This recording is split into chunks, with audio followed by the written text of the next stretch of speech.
Welcome to another huge edition of the Tongue Tie Off podcast with my cat there just wandering around in the background. My name's Cody Waddell and Jason Bonington. Is that the 18, 19-year-old one again? Yeah, 18 in 8 days, Jace. Why doesn't the other one, you've got two. Yes. Why doesn't the other one ever get any camera time?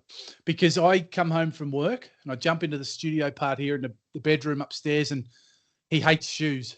And if I've got shoes on, he'll go hiding for at least 10, 20 minutes and then re-emerge. I've lived with cats. I'm more of a dog person, but I have been in situations with cats where you can't find them in the house for maybe 3 days.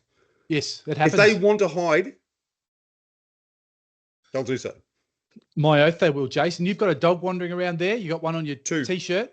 Two dogs. That's Gaucho, better known as Smush.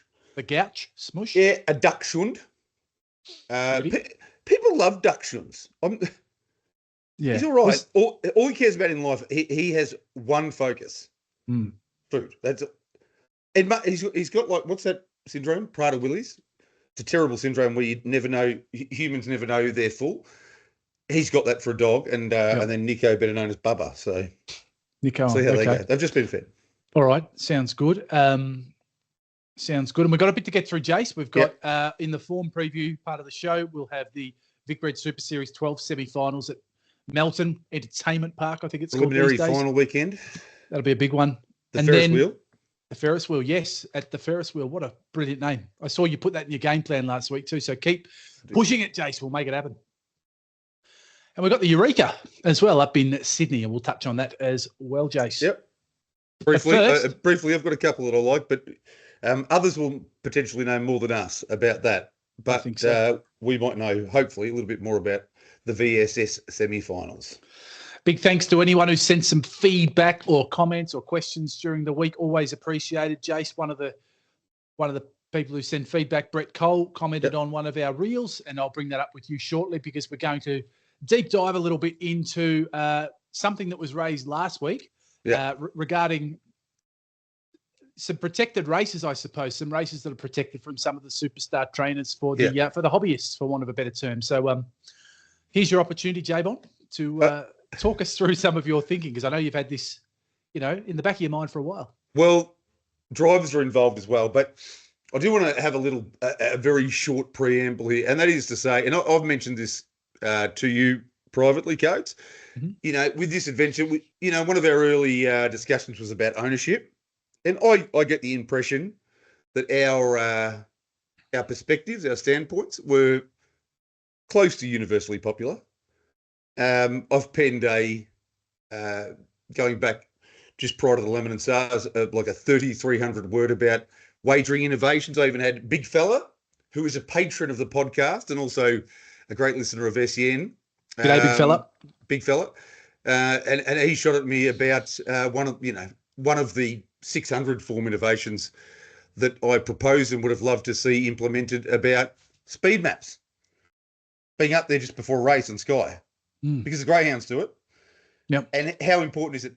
And that was just one, but I spoke about, and that's what the Pacesetter profiles were about. There won't be any this week because age-restricted racing is not quite the same, but any hook you can get in those last couple of minutes. And over the time, we could have spent the first 6 months of the Tongue Tie Off podcast talking about very popular ideas. I've got stacks about wagering, marketing, breeding innovations, how to get the sales going again, how you streamline the staff at 400 Epsom Road, which it seems like will probably happen, programming, the racing product.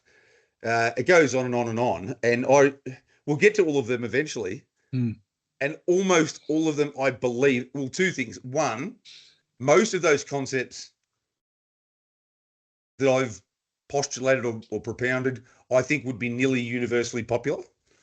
Trot's Vision, the innovation that could have been done or could still be done on Trot's Vision, more use of Dan Malecki, more use of the last few minutes to promote punting, lots of things. We'll talk about them in the future, but we could have concentrated on that for populism and to get great feedback.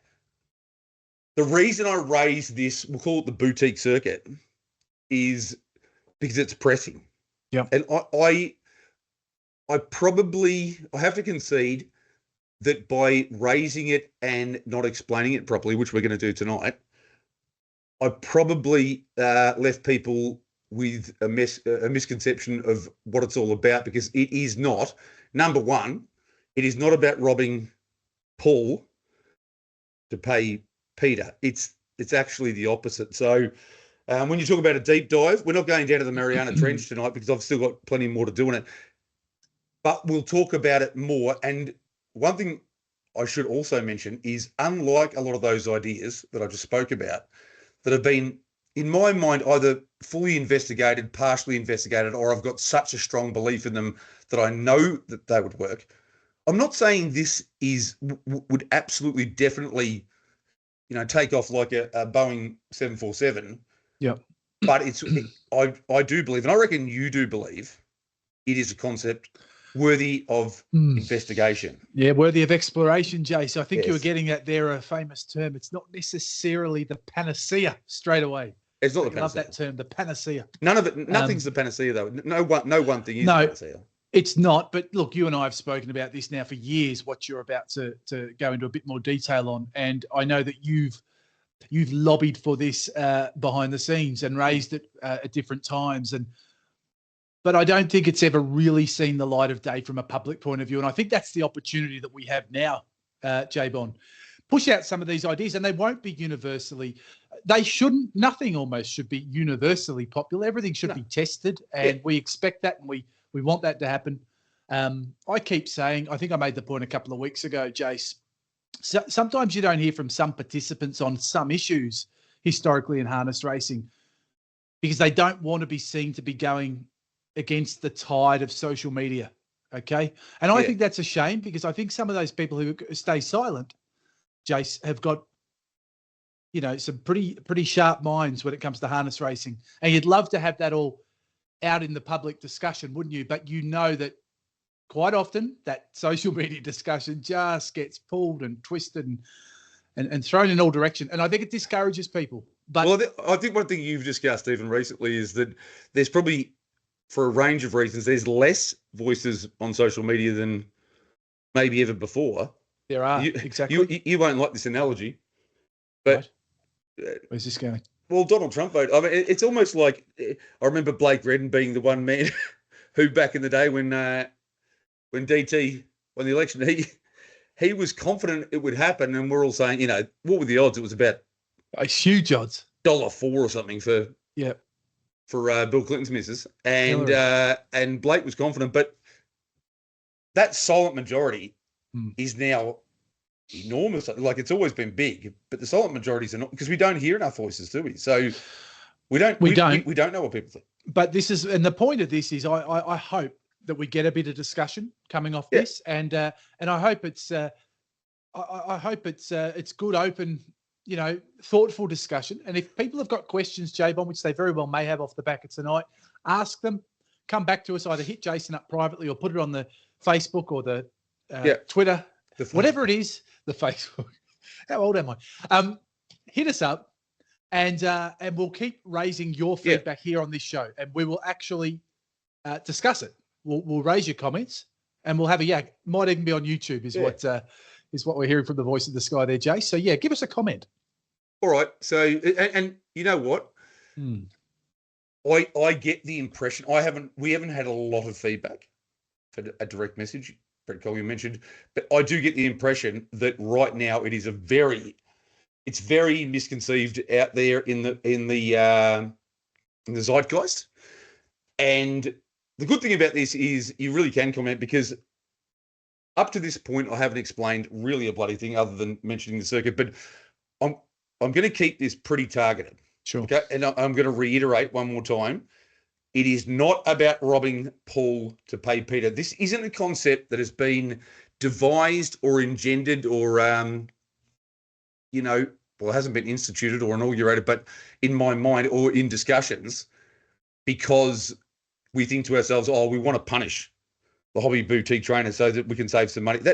It's actually the binary opposite of that. It's the complete opposite, Jace. The complete opposite. Even I know that. That is absolutely, I guarantee it, part of our discussions has always been, how do we get a better spread of money flowing to those that can't currently get a fair shot at that money?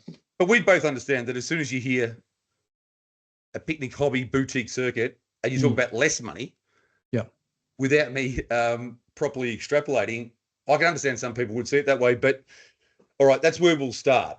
All right. So even to address, you showed me Brett's comment. So yeah, do you want me to read it out to you, Jace? Why are you connecting hobbyists and slower horses together? Racing caters for each class. That's all it needs to do. And yes, Thoroughbred have picnic meetings. We used to have non-SAB places like Birchip and Elmore and the like, but we still had the higher profile trainers attending, and that's fine. I think we should stop trying to grade trainers and just grade the horses like we've done from day dot. Okay. Well, the only bit of that, Brett, and thank you for standing doing up and a great actually saying job, something. by the way, Brett, with his team at the moment. He certainly is.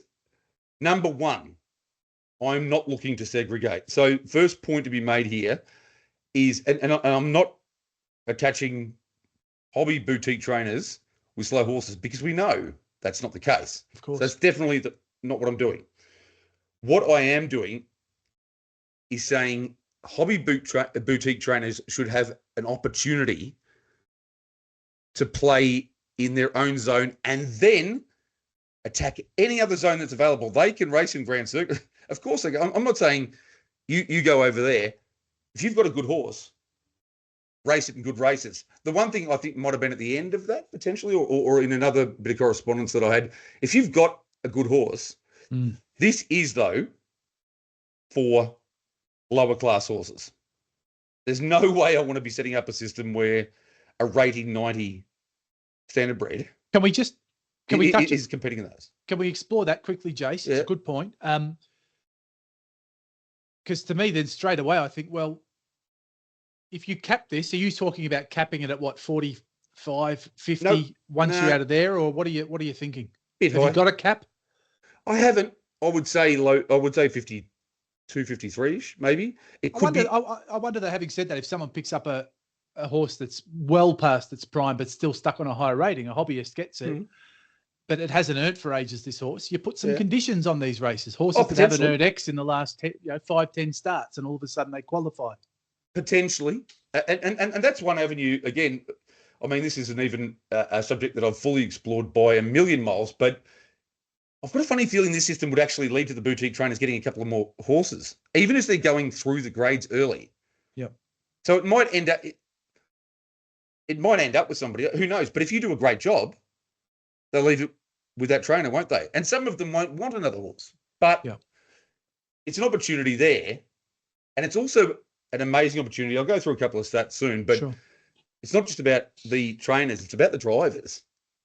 I have no doubt whatsoever that this system can inspire more casual part-time drivers to drive their own horse, and definitely more young people to get involved in the game. Because right now, other than going to probably Mildura, you're going into a baptism of fire from the word go, aren't you? And then you make a mistake, and then you get stood down. And that's not having a go at the stewards, but, you know, if you are,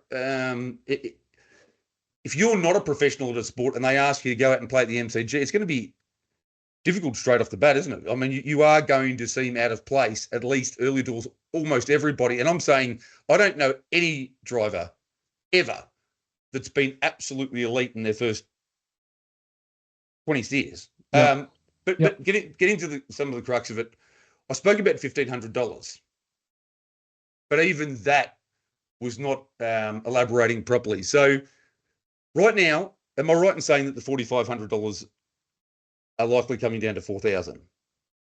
Yeah, they're likely coming down to 4,000, or I think it's even been reported 3,000 somewhere. But they'll probably take a haircut, you'd have to say, based on chatter, Jace. But nothing's been confirmed as yet, as far as I'm aware. For argument's sake, let's say 4,000, right? Yep. The critical key here is that I did do some stats. I wish I was still I don't wish I was still at HRV, but if I was, I'd have someone there, Ace Barlow or one of the IT guys, or previously Tim Belfrage, to do the report running for me. But during the week, I had to go through them all myself. Now, and I couldn't do 12 months, but I went through 342 races starting from May 1 and finishing up a couple of days ago. And I found that, what does it say here? 1/3 of the race. Here it says. About 1/3 of the races, or more than half of the races, those $4,500 races, and I was being even pretty conservative, were not won by trainers that would qualify for the races that I'm talking about. And the driving situation is even more dramatic. Okay. My great mate, the love bug, Jimmy Herbertson, wouldn't like to hear this, but the number of races, the number of $4,500 races that Herbie's won, and Chris Alford, is enormous. And I'm sure they wouldn't want that opportunity taken away from them. But I think that if those two are winning so many of those races, well, it tells you there's an opportunity for a start. Yeah. But talking about the $1,500, that was just fresh air. So the way I thought about it originally, 4,500 against 1,500, you'd have to win 3 of the $1,500 races to equate to a $4,500 race. But let's say 4,000 it is now. You knock it down to 2,000 for argument's sake. Yeah. You'd only need to win 2.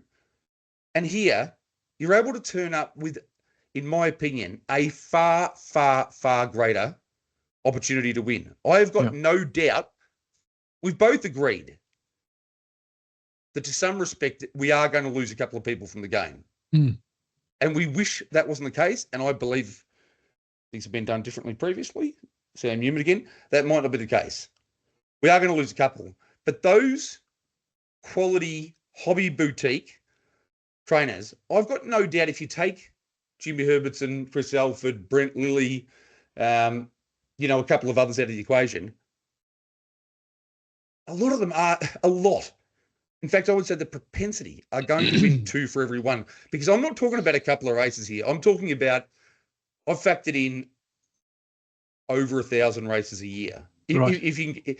That wouldn't happen initially because you'd have to warm people to the concept, but it would ultimately end up being more than 1,000 opportunities a year. And 2 to 1 doesn't seem in any respect ridiculous to me. So that point has to be made, that it's actually not about, again, robbing Paul to pay Peter. It's about saying, we want to give you these opportunities so that you can actually go there to win. But a couple of other things worth considering. Mildura, at least during most of my time at HRV and most of yours, was the second highest turnover track in Victoria. There was mighty Mildura. Absolutely. And I'll tell you why. A lot of the trainers up there you would call probably hobby boutique trainers. And the Luke Humphreys expression, true Mildura style. I think there's also an impression codes that, like the Birchip meeting, you'd have to make this non-tab. I feel confidently, and I'd like to get your views, you wouldn't have to pick specific tracks. I think they would be punted on very, very aggressively, because you know what everyone would know? Everyone is out here racing for sheep stations. Everyone's having a tilt. And that would also create an incredible spectacle, wouldn't it? It would, Jace. It would. I also think about Mildura. You've got the similar horse pool each week with the Hong Kong gallops factor. I think that plays into it. I've got no doubt there are other factors, but I think the fact that when we're doing form extensively for a Saturday night, we have to think about tactics, about personalities, about who's going to lead and then who's going to take a trail. You don't have to think about those things so much at Mildura, do you? And you wouldn't have to think about those things very much in these races, in my opinion. No, I agree with that, absolutely.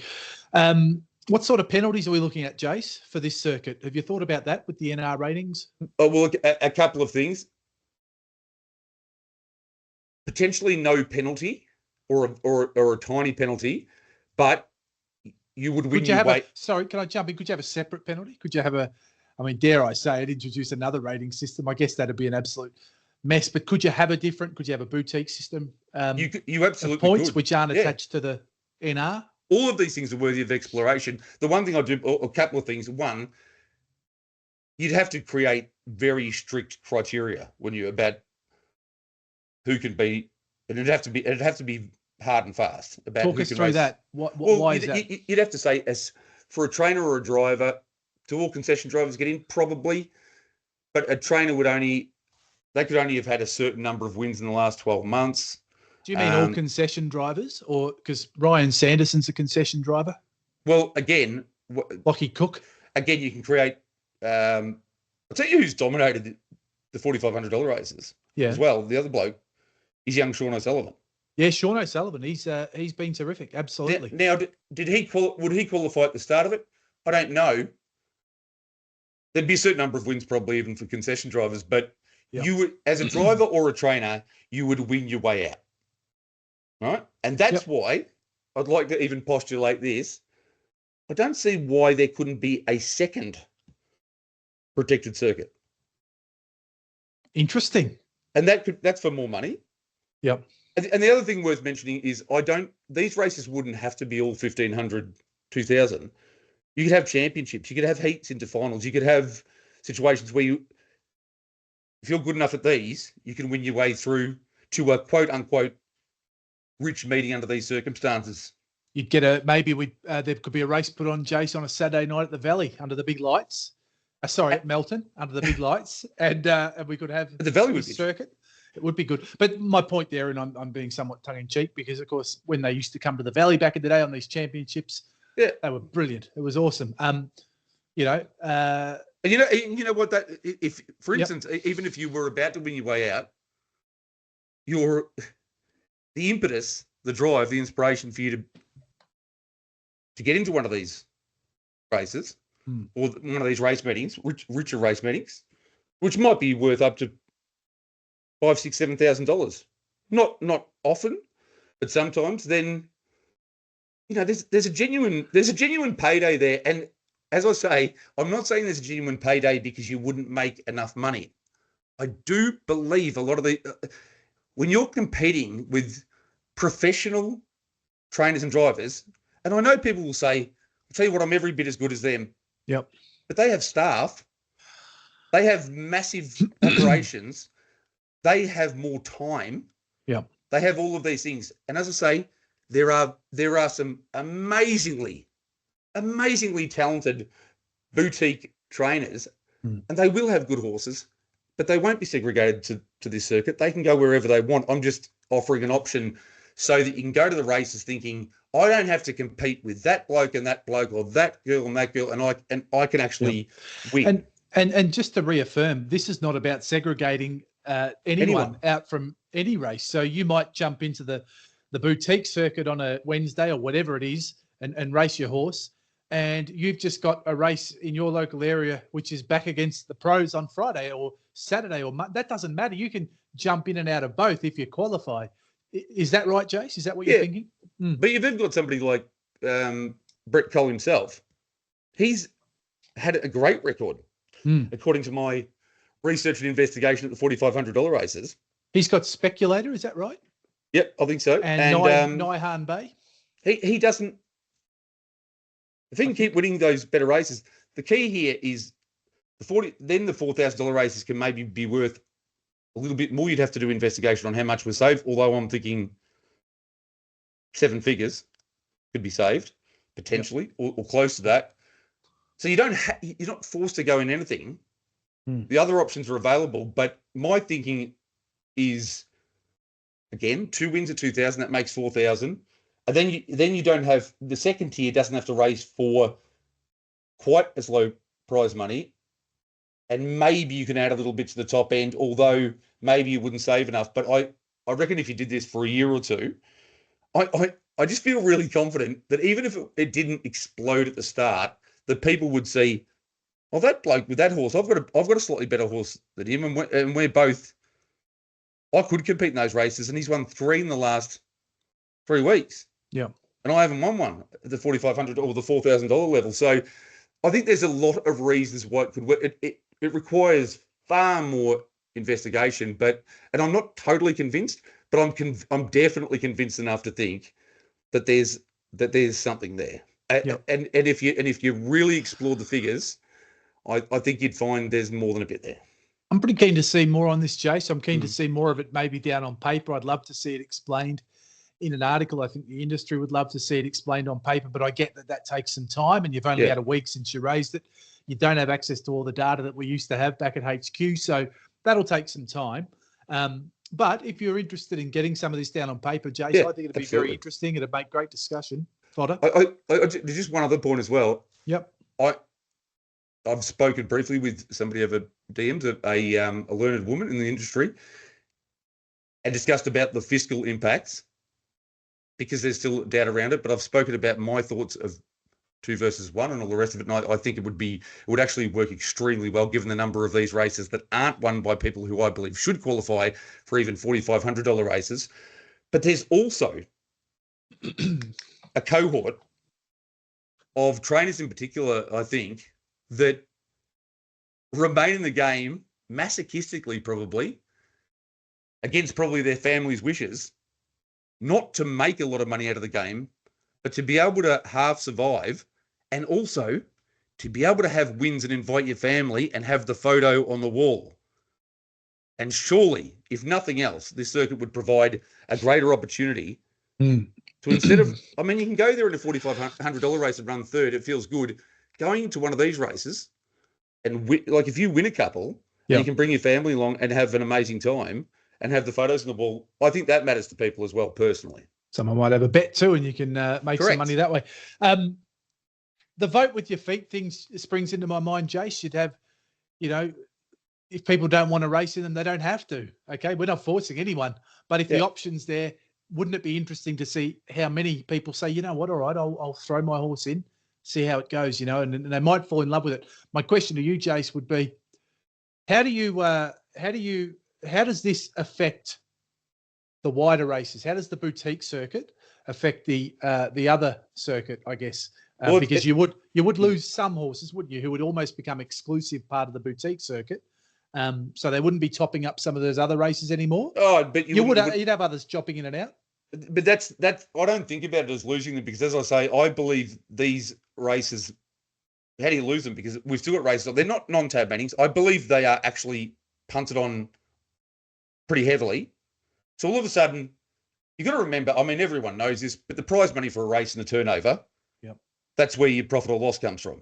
So I mean more, would you have those lower NR races currently? Yeah.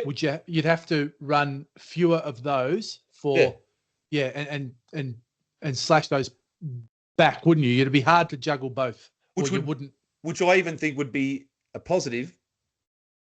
Maybe you could still race them if you wanted to, but it would even be a positive, because then you'd have less of those. Because I believe punters will punt on something that is exciting and where they feel like everyone's there to win. I believe probably the least punted on races are those. And just quickly, there's plenty of $6,000 races and $7,000 races that can come down in this circuit as well. And that's even more money saved, because they aren't, there's only 2 or 3 professional trainers and drivers going in them, and they're still taking the money. So who knows, you might even save more. But I reckon that's the $4,500 to $6,000 races that are right now not part of this circuit are probably, I think, the least interesting for punters. They want to punt on good or bad races. So ultimately, how would it change things? Not a great deal. You would have the same number of races. It would just be a different circuit. Tab circuit, absolutely. And you could definitely convince them. It's got to be a tab circuit. People will say this, that it's so much easier, it's so much cheaper to feed a greyhound than it is. But there's greyhound races worth $300. Well, Neil Eglinton. People still bet on them. Neil Eglinton has said, I look at it similar to how greyhounds have the tier 3 meetings, J-Bon. I don't know what that means, but you might as a greyhound connoisseur. Well, that's what I mean. I know it's heaps cheaper. I'm not talking about that. I'm saying it's not like people will not punt on those $300 races. The difference with a very, very low prize money tier 3 meeting for the greyhounds is that it doesn't make it better to bet on, because they're actually slow dogs and some of them probably won't chase. These would be exciting races and race meetings to bet on. But I even look at a couple of examples. Nobody wanted to go in the Monties for a start. I don't know why they stopped, but the problem with the Monties, again, what was the problem with the Monties? They did just disappear, didn't they? But they disappeared, I believe, because the Monties were sort of there for lower class trotters. And then my high expectations and Keystone, I don't know if Keystone Dell when he won, but my high expectations did. He was one of the top trotters at the time. Yeah. And so it lost its allure. Did I ever like the Monties? No. I made a bit of money on the Monties because you just had to pick the horses who had the Monty form. I reckon there was one of Michelle White's, maybe Fiery Annie, who was a really good Monty horse. And if it wasn't Fiery Annie, it was another one she had. And maybe Michelle could clarify that. Was it Francis Annie? Francis Annie. Sorry, not Fiery Annie. Francis Annie. Do I like the 1200 metre races? No. have they been relatively well patronised compared to the opinion at the start in Victoria? Yes. Well, and I've but this is even better because I've gone against it's the not tide weird. It's not something weird. It's they're still legitimate races. I've gone against the tide a bit on the 1,200 metre races, Jason. That I've got no great issue with them. I know everyone jumps up and down. I've got a great issue with them. They're ruining the industry and all this, but they're not really. I mean, they're just an extra race, isn't it? It's a race. You don't have to bet on that race. The next race will be over 1,700 or 2,000. It doesn't really matter. It's just a 1,200 metre race. Different option. Even pumping this further, I think if there's anything wrong with the 1,200 metre races now, too many of them are too good. What do you mean? The class of horses generally too high. Yeah, there was a good one. The 1,200 metre races should be if you've got one at home who's got a bit of speed, but it's a bit gutless. That's where the 1,200 metre races. It's an option, exactly. All about options. I think this will be somewhat controversial because these things are when you bring them up in harness. But let us know your thoughts. Where there's no to use a Hutchie line here out of the podcast he does. What's his called again? SEN Hutchie. What's he does not off the bench, the sounding board. There it is. The Glass Jaw Award he gives out. Where don't want to be. We can take a hit. Let us know. We're not. I've got a few votes to take some negative I've got a lot feedback. of votes back in the day. He's got one segment. Yep. For when you've done things. Did you do that with Pickers? Yeah, it was off the bench, that one. No, he does this other Pickers one. Pickers used to love to give me votes in this bad boy. Anyway. Well, it's a good discussion, Jace. I love it. And I think we shouldn't be scared of new ideas and new thinking. Is there obviously? Do you believe before we wind this up and give a few votes? Yep. I'll give mine anyway. Is there anything else? Do you have any further queries and questions that you think would explain it any better? Not right now. I think once you've got it down on paper, I absolutely will. And I think the industry will have questions even based on what you've presented tonight, Jace, which is a good thing.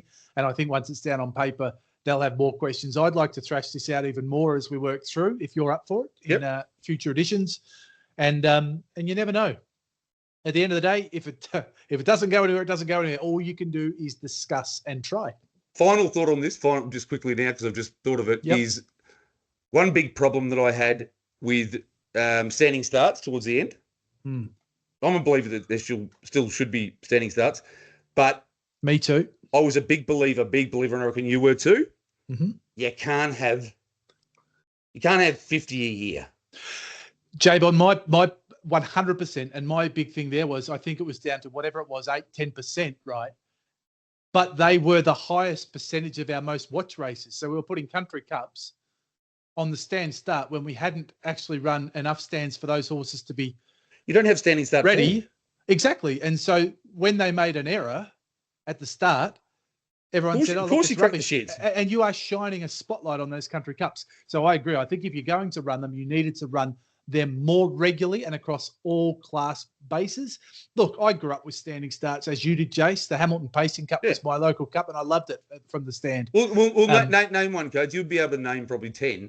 But name a couple of horses from the past, question without notice, that you only wanted to back in standing start because you knew their standing start manners were so incredible. But that was when there were enough of them. I could come back. Yeah, there was one which the Barker stable will tell me what it was. Might have been Lockley Simpson. Absolutely brilliant from this. If it wasn't, it was a different horse they had. Brilliant from the stand. I reckon Mocking the Classics for Rex Asprey was another local Mount Gambier / Hamilton one, which from the stand you just knew would get away. These are some of my local ingrained knowledge even coming through here. Cruiser from a pacing perspective, like there's I could name 30 of them where you saw that you knew, okay, we're not quite as good. Might be off 10 metres, but we're going to win. J-Bot, I'll give you a secret punting tip, right? Secret punting tip. Late Saturday night, most of the races are finished, and you've got one of those little clubs over in WA, not Gloucester. They run some of those little clubs over there, the smaller tracks, right? And they put a stand, or Narrogin or something. Yeah, and they put a stand start on. You can do your form in 1 minute. Call up the form guide. You can. Call up the form guide. Look at the stand start record of each horse, right? Throw everything else out the window. Mate, the amount of time In front of 20 to 1 You've shots. had trifectas, quinellas, and back 20 and 30 to 1 shots that just bolt in because they've got the stand start form. It's crazy. So there's a little hack, a life hack. If you're desperate for a late night punt, track down those stand starts and just do the stand form. And again, to seriously close off, it's a different situation. It's a different situation to standing starts. Yeah. But I wouldn't want. If you're going to explore something, it's the same as when they took the sprint lane out for a month or something. You do not have the quantity of evidence to have an alpha level of certainty from my probability days doing psychology at university. You actually have to have it. You have to have a genuine dig. Yeah. Because you won't find out for several months whether it's working or not. Absolutely. Yeah. All right, we're going to quickly look back, Jace. Now, I haven't done my review as we switch course to last Saturday night, so I will put my votes and Black Booker up on social media. Before you give out yours, we'll quickly review. We saw Better Eclipse take out the Popular Arm. The class was to the 4 in the first with Better Eclipse and Catch a Wave, getting Jillaby Willow. It's going around. They're both going around the top 2 in the Len Smith Mile on Saturday night, on Eureka night. But we both made money off the trifectas in that race. Kiyang Stuka, I like that horse, Jace. Won race 2. Thought it led at the end. Wendy's Wish won race 3. I remember you used Wendy's Wish. You made the point, had good gate speed, and did lead for Karen, and she was able to lift it. Tiger Bandwagon, the best bet, running second. Raw for Roscoe, J-Bon, you were making a big case for Raw for Roscoe. It beat Kowalski. Analysis, who you also made a big case for him, was your Black Booker. Yeah, Juanita Breen will be in the votes. A little spoiler alert. Radius, one of our old favourites, and Jackie and David Barbetti. I had any old odds. So I had the option of I hate multis, but I had 2 options: play the quaddie, or just a multi with the 3 morals at the end. The 3 morals all won. Yep. I was blown out in the first leg of the quaddie. So this is, and it's heartbreaking for me. I mean, I had Tiger Bandwagon as the best, ran second. I had Crime Rider as the best, ran second. Didn't have the best of luck, Crime Rider. That was a funny sort of race the way that panned out. But anyway, Radius, terrific horse. Yeah. Call Me the Breeze. It was a beautiful thing, Jace. You were jumping all over it at black and white figures, I think, from memory. Well, I know there was a key scratching in that race, but I did mention that I thought it'd start very, very, very, very short, and they humpback whaled it late, and there were a couple of queasy moments, but those good trotters, if you go through it, the elite trotters will find a way to win, and Call Me the Breeze did just that. I'm Bobby, Eddie Tapp, and Jimmy Herbertson. Flying. Too good. Flying indeed, beating I Dream a Million, Mini Mez. And we saw Fighter Command. I tell you what, the money came all day in trickles for Shanlou. It was very interesting. There was just a constant trickle of money for Shanlou. Wasn't a lot between them in the end. And it led, and Fighter Command had to dig deep, but it was too good. Yep. So 3 morals at the end. So for the multi-players, hopefully they made some money. 100%. So, J-Bon, give us your votes. 3, 2, 1. 3 for Juanita Breen. And I only gave Juanita 3 because she did the double. She was the trainer and the driver of Raw for Roscoe. And brilliant. I imagine Raw for Roscoe, it's been a difficult journey because early doors, he was a really, really smart horse. Hang on, Jace. Brett Coffey's on the phone. No, it's a treble, mate. She's the breeder too. So it's actually a treble. Don't forget the breeder. Breeder, owner, trainer, driver. It's a quadrella. It's amazing that you've got a phone attached to that. Just technology these days. I'm constantly flabbergasted. 2 for David Barbetti. Yep. A lot of people's favourite horse is Radius, and hopefully they found it at the big odds and didn't jump off. And 1 for Eddie Tapp. And sort of, it's almost like 3 votes for Juanita Breen for the treble. Yeah. But well done to David Barbetti and Eddie Tapp. Yeah. For throwing a couple of genuine pros on to go and do the job. I agree. What are you laughing at? What are you laughing at? I'm just laughing. What are you giggling at, Gertie? So Juanita Breen, Dave Barbetti, and Eddie Tapp get the votes. Terrific. So a little shout out to honourable mentions to Jess Tubbs, who got a double. Andy Gath. Jess Tubbs ran second in that race as well. What else do we have here? Russell Jack and Karen Manning and Marg Lee and Glenn Craven. They all get plenty of winners, but we've got Juanita Breen, Dave Barbetti, Eddie Tapp. J-Bon, you've gone down that path again. Well, we've oscillated, haven't we? Not your traditional Metro trainers. Well, we've oscillated. Of course. With the Fabergé egg voting, I'm always going to be leaning towards that cohort when they're successful. Yeah. If Emma Stewart or Jess Tubbs or Andy Gath comes out and has a treble or or Jimmy Herberts, Jimmy Herberts is no doubt leading. He probably would be. So, yep. You're giggling at me, Gertie, but I'm giggling. But I tell you what, I reckon Emma would have had to have maybe 3 or 4 winners, and Jess would have had to have maybe 3 or 4 to beat. Probably 4, 3, 3. Yeah. There you go. Brilliant. And, Who's your black booker? Fighter Command was He was true. There were a few black bookers potentially, but I went with New Yorker. I actually put it in my multiples, and I thought the first off from a break. Yeah. My girl Beck Bartley. I haven't got the San Carlo t-shirt on or polo shirt on tonight, but I think New York is quite a nice horse. First up from a break, never gave in, and there's got to be a race for the big app. I blacked it. I black booked it in the 23rd of March. Black booked it before we started this project. I black booked it back on the 23rd of March, and then I had a good bet each way in the Riverina race where it had no luck, the Wagga Cup. Last week, Javon, I had a straight trifecta. Fighter Command, Shanlou, and New Yorker, and it was for the lot. And La Belle Bijou ran third, and I just played straight out New Yorker for third. Oh. Well, because I like New Yorker, and I just played it for third. It was 150 to 1, beaten 2 meters out of. I was just shouting for it. Have you had a couple? Had you had a couple of red wines by then? Well, no, because the money would come for Shanlou. I was pretty confident Fighter Command won. You just need to find the third horse. And I was very confident. That's very aggressive. Well, no. John Malkovich would have said in. Yeah, but it's one of those. It's one of those. It's one of those fun bets, Jace. And full disclosure, there was a multi which I decided to play too, which was fine. The multi came off. It wasn't a hard night for a place multiplayer on some of those obvious ones. And I thought, yep, I'll have a bit of the extra just here on a straight trifecta, and it was that close. With so many short price favourites, I'll be attacking a few place bets in the form, and we'll get stuck into that, I reckon, pretty soon. Would a full stop on this and get stuck into the form? Let's do it.